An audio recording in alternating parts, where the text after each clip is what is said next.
আল্লাহ ইয়া হাবিবাল্লাহ ইয়া রাসূলাল্লাহ ইয়া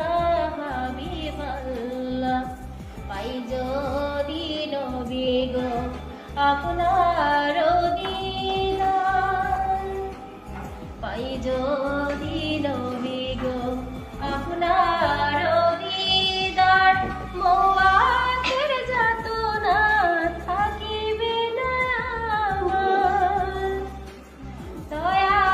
যে করিয়া দিও গো দিদার দয়া যে করিয়া